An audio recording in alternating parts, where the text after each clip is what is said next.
everyone, my name is Aradhya Gupta, the student of Hypermanand Vidya Mandir. I am so excited for interviewing my neighbor Mrs. Renuka Gupta. Hello. Hi. So let's begin. Ma'am, how was life different before smartphone and the internet when it came to saving paper or resources? See, it leads, of course, the invention of smartphone and internet helps to reduce the use of papers. But I am not agreed with that because it has promoted, I should say promoted, the connectivity of personally touch of people. It has avoided. People are avoiding, they just contact on phone, they just inquire on phone on health and other things of the people, the relatives, the friends, but they are not in personally touch. Of course, the phone has made fast approach, easy approach to each other, but personally touch has neglected. So ma'am, the next question is, how has transportation become more environmentally friendly?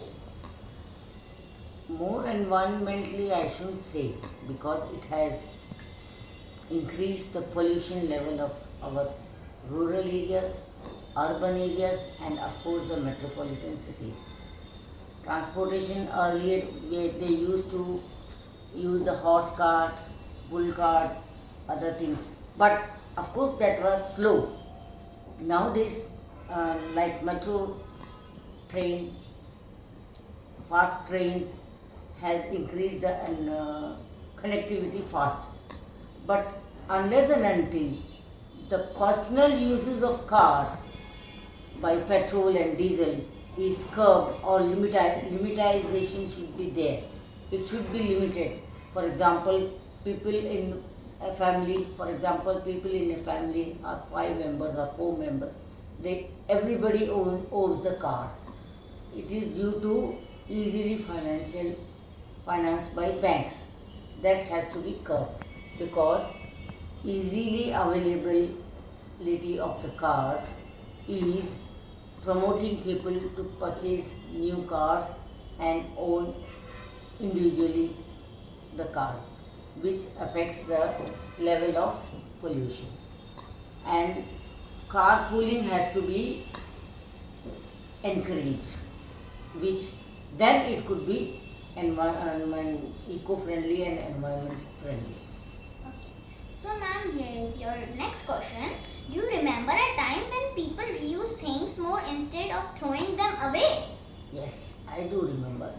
When we were in the our childhood, we used to use the clothes and the books and other things of each other. We were not supposed to allowed to throw the clothes of our elder brothers and sisters, and even of cousins. We used to use each other's clothes, books as well as. Nowadays it is not in habit, so it has to be avoided. Okay. Ma'am, your next question was, how can children use technology to protect the environment? Children can do that definitely through social media. They can promote plantation of more trees, saving waters, avoid uses of plastics and thermocols, because use of plastic polythene especially is increasing the waterloggings. It goes in and chokes into the sewer system of the cities, and which results into waterloggings and creates a problem, and waterloggings increase in breeding of mosquitoes, Aedes mosquitoes, which results into malaria, dengue and other waterborne diseases diseases borne by mosquitoes. So children can make aware people not to allow waterlogging, not to waste papers, and not to cut the trees by social media. Okay, ma'am. Ma'am, if you could invent one eco-friendly gadget, what would it be? This is a nice question. I should say, if I am able to invent a gadget, I will invent a small level gadget which can save water, that is rain water harvesting in small scales.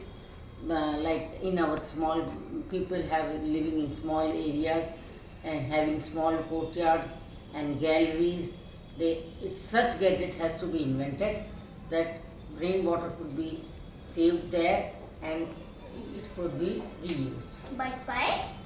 because water is a must for human life.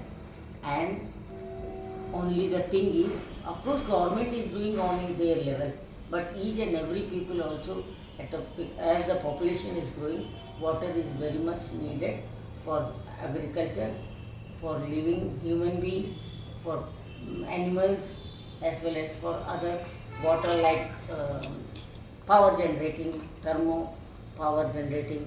So water has to be saved and harvested. That is only the way rainwater should be harvested. Okay, thank you so much, ma'am. My pleasure. And thank you so much for your to watching my interview. Bye. Bye. Bye.